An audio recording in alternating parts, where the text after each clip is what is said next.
ఈరోజు తెలంగాణ రాష్ట్రంలో ప్రభుత్వాన్ని నడిపించే బాధ్యత నిర్వహిస్తున్నాడు. మాకు సహాయం అందుతుందని మన వైపు చూస్తున్నారు. అందుకే నిస్సహాయులుగా ఈ మండలం నిలబడడానికి వీల్లేదు. ఈ మండలం అభివృద్ధి జరగాలి. ఈ మండలం ఈ జిల్లాకే ఆదర్శంగా నిలబడాలి. అందుకే ఉప ముఖ్యమంత్రి గారికి ప్రత్యేకంగా నేను విజ్ఞప్తి చేస్తున్నా, ఈ మండలాన్ని మీరు దత్తత తీసుకొని ఇక్కడ జరగాల్సిన అభివృద్ధి కార్యక్రమాలను మీరు నిరంతరం నా మిత్రుడిగా పర్యవేక్షించాల్సిన బాధ్యత మీరు తీసుకోండి అని చెప్పి నేను కోరుకుంటున్నా. ఇంతకంటే ఈ ప్రజలకు నేను చేయగలిగింది ఏమీ లేదు. నాకు బాధ్యత వచ్చి ఉండొచ్చు, నేను ఎమ్మెల్సీ అయి ఉండొచ్చు, 2 సార్లు ఎమ్మెల్యే అయి ఉండొచ్చు, ఒకసారి పార్లమెంట్ సభ్యుడు అయి ఉండొచ్చు, Congress party working president, Congress party president. ఈనాడు మీ అందరి సహకారంతో తెలంగాణ రాష్ట్ర ముఖ్యమంత్రిగా బాధ్యతలు నిర్వహిస్తున్నా. ఇంతకంటే ఈ రాష్ట్రంలో కాంగ్రెస్ పార్టీ దగ్గర, తెలంగాణ ప్రజల దగ్గర నాకు అవకాశం ఇవ్వడానికి, నాతో పనులు చేయించడానికి వాళ్ళ దగ్గర ఇంకా ఏమీ లేదు ఇవ్వడానికి. వాళ్ళు ఉన్నదంతా సర్వం నాకు ఇచ్చిండ్రు. ఇవాళ నన్ను పెంచి పోషించిండ్రు. అందుకే ఆనాడు మొక్క నాటిన ఈ మండలానికి మిడ్జిల్ని తీర్చిదిద్దాల్సిన బాధ్యత నా మీద ఉన్నది. వీళ్ళ సోదరుడుగా ఈ మండలాన్ని అభివృద్ధి పదం వైపు నడిపించాల్సిన అభివృద్ధి చెందిన మండలంగా, ఇది డార్క్ మండలం కాదు. ఈ ప్రాంత ప్రజలకి వెలుగు రేఖలు వచ్చినాయి. ఈ ప్రాంతం అభివృద్ధి చెందింది అని చెప్పి ప్రభుత్వ లెక్కలలో తేలాలి. దానికి మీ వంతు సహకారం కావాలి అని చెప్పి మిత్రుడు బట్టి విక్రమార్క గారికి నేను విజ్ఞప్తి చేస్తున్నా. మిత్రులారా, మీరు ఆలోచన చేయండి.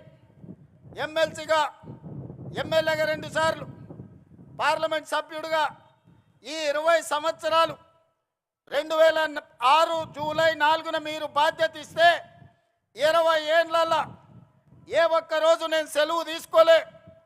నా స్వార్థ ప్రయోజనానికి నాకు ఇచ్చిన అవకాశాన్ని దుర్వినియోగం చేయలేదు. ఏది చేసినా ప్రతిపక్షంలో ఉంటే ప్రశ్నించే గొంతునై ప్రజా సమస్యల కోసం కొట్లాడిన, అధికారం వస్తే పరిపాలనలో సంక్షేమంతో పాటు అభివృద్ధితో పాటు దీర్ఘకాలికంగా సమాజాన్ని పట్టి పీడిస్తున్న సమస్యల్ని శాశ్వత పరిష్కారం చూపించే ప్రయత్నం చేసిన. ఆనాడు నాతో పనిచేసిన ఎంఆర్పిఎస్ మిత్రులు చాలామంది ఉన్నారు. 40 సంవత్సరాల వర్గీకరణ రావణ కష్టాన్ని నాకు అవకాశం వచ్చిన వెంబడే ఈరోజు మాదిగ ఉపకులాల వర్గీకరణ చేయడం జరిగింది. అదేవిధంగా మా బలైన వర్గాల సోదరులు, గొర్రెలకు, బర్రెలకు, చివరికి కోడి పిల్లలకు కూడా ఈ రాష్ట్రంలో, ఈ దేశంలో లెక్కలు ఉన్నాయి. మరి 50% ఉండే మా బలహీన వర్గాల లెక్కలు ఈ దేశంలో ఎందుకు పెట్టరు, ఎందుకు లెక్క గట్టరు అని అడిగితే 100 ఏండ్ల సమస్య. ఆనాడు 1931 బ్రిటిషర్స్ లెక్క పెడితే 100 ఏళ్ల బలహీన వర్గాల లెక్కలు పెట్టిన ప్రభుత్వమే లేదు.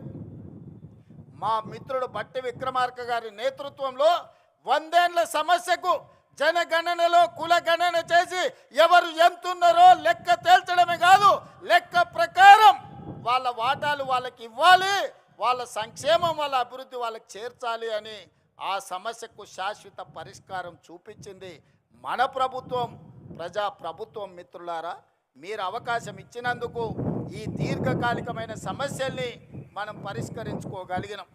చాలామంది ఏం చేస్తాడయ్యా, అచ్చంపేట అడవుల్లో నుంచి వచ్చిండు, ఆయన గతం అనుభవం లేదు, ఆయన ప్రభుత్వాన్ని నడపలేదు, వాళ్ళ తాత ముత్తాతలు దొరలు కాదు, వాళ్ళ గడీలు లేవు, ప్రజల మీద పెత్తనం చెలాయించేది ఆయనకు రాదు అని అవహేళన చేసిరు. నేను ఒక్క మాట చెప్పదలుచుకున్న ఈ వేదిక మీద నుంచి, నేను పుట్టింది గ్రామంలో అన్ని కులాలు, అన్ని మతాలను, అన్ని సమస్యల్ని, ప్రతి పేదవాడి కష్టాన్ని చూసుకుంటూనే నేను పెరిగిన. వ్యవసాయం తెలుసు, దుక్కి దున్నడం తెలుసు, ఇత్తనం వేయడం తెలుసు, భూమికి విత్తనానికి ఉన్న బంధం ఏందో పేదవాడికి, పరిపాలన చేసేవాడికి ఉండవలసిన అవగాహన ఏదో అవగాహనతోని గ్రామీణ ప్రాంతంలో పెరిగిన. రాష్ట్రం అంటే దేశం అంటే ఎక్కడో లేదు, గ్రామాల సమూహమే తెలంగాణ రాష్ట్రం. 12,000 పైచలకు గ్రామ పంచాయతీలు అంటేనే తెలంగాణ రాష్ట్రం. 6 లక్షల పైగా ఉండే ఈ మొత్తం ఈ దేశంలో అన్ని గ్రామాలు చిన్న చిన్న పల్లెలు కలిస్తేనే ఈరోజు భారతదేశం. సమస్యలు ఎక్కడుంటాయి, సమస్యలు ఎక్కడ పరిష్కరించాలి, ఈ అవగాహన గడీలలో ఉన్న దొరలకు లేకపోవచ్చు. గ్రామంలో సమస్యలు పరిష్కారం అయితే మండలం పరిష్కారం అయినట్టే, మండలంలో సమస్యలు పరిష్కారం అయితే నియోజకవర్గంలో పరిష్కారం అయినట్టే, నియోజకవర్గాలలో పరిష్కారం అయితే జిల్లాలో పరిష్కారం అయినట్టే, జిల్లాల సమస్యలు పరిష్కారం అయితే రాష్ట్ర సమస్యలు పరిష్కారం అయినట్టే, అన్ని రాష్ట్రాలలో సమస్యలు పరిష్కారం అయితే దేశం అభివృద్ధి చెందినట్టే.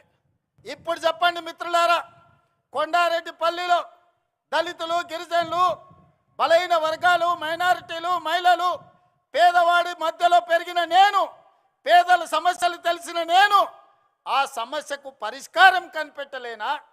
పరిపాలన నేను అందించలేనా? పాలమూరు బిడ్డలు పరిపాలనకు పనికిరారా?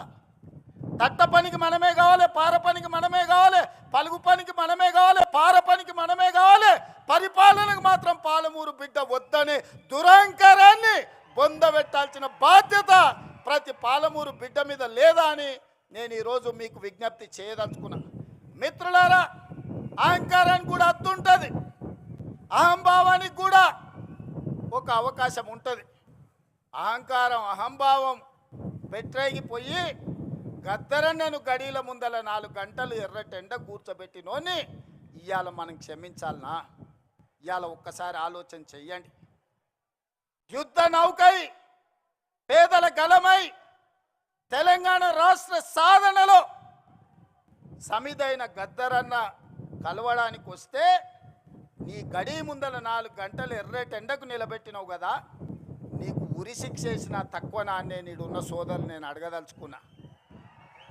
ఇవాళ నేను మిమ్మల్ని అడుగుతున్నా, ఈ ప్రభుత్వంలో అడిగిన వాళ్లకు రేషన్ కార్డు ఇచ్చిన మాట వాస్తవం కాదా? రేషన్ కార్డు ఉన్న ప్రతి వాడికి సన్న బియ్యం ఇచ్చిన మాట వాస్తవం కాదా? ఆనాడు 4.5 లక్షల ఇందిరమ్మ ఇల్లు, నియోజకవర్గానికి 3,500 ఇండ్లు ఇచ్చిన మాట వాస్తవం కాదా? ఇవాళ అదనంగా మళ్ళీ 2,000 ఇండ్లు మంజూరు చేసిన మాట వాస్తవం కాదా ప్రతి నియోజకవర్గానికి? అదేవిధంగా 200 యూనిట్లు ఉచిత కరెంటు, ఆడబిడ్డల ఆర్టీసీలో ఉచిత ప్రయాణం, 21,000 కోట్ల రూపాయల రైతు రుణమాఫీ, 36,000 కోట్ల రూపాయల రైతు భరోసా, 80,000 కోట్ల రూపాయలు ఓట్లు కొనడానికి నిధులు ఖర్చు పెట్టి ఉచిత విద్యుత్తు కోసం 30,000 కోట్ల రూపాయలు వ్యవసాయానికి బట్టి గారు ఖర్చు పెట్టిన మాట వాస్తవం కాదా? 1,76,000 కోట్ల రూపాయలు ఈ చివరి ఇప్పుడు వేసే రైతు భరోసాతోని ఈ 30 నెలల్లో మా ప్రభుత్వం ఖర్చు పెట్టింది.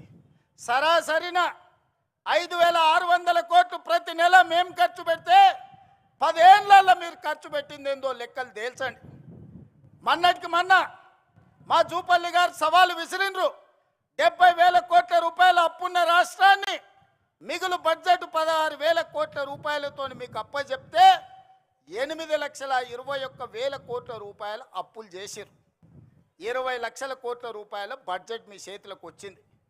నేను అడుగుతున్న చంద్రశేఖరరావు గారిని, సంవత్సరానికి 2 లక్షల డబుల్ బెడ్రూమ్ ఇల్లు కట్టినా 10 ఏళ్లలో 20 లక్షల పేదలకు ఇల్లు కట్టించేవాళ్ళు.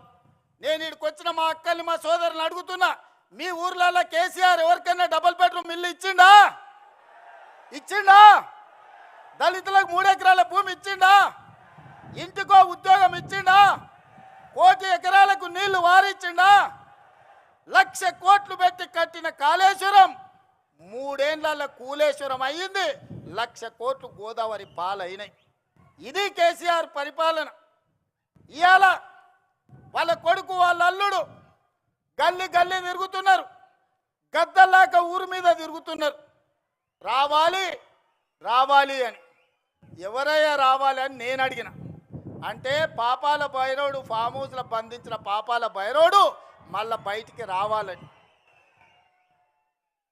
తెలంగాణ ఉద్యమంలో అప్పులను తప్పులను అబద్ధాలను తెలంగాణ రాష్ట్రం కోసం ప్రజలు మన్నించారు. తెలంగాణ రాష్ట్రం వచ్చినాక 10 ఏళ్ళు అధికారం ఇచ్చిండ్రు. 10 ఏళ్లలో ఆయన చేసింది ఇసుక దోపిడీకి అడ్డం పడ్డ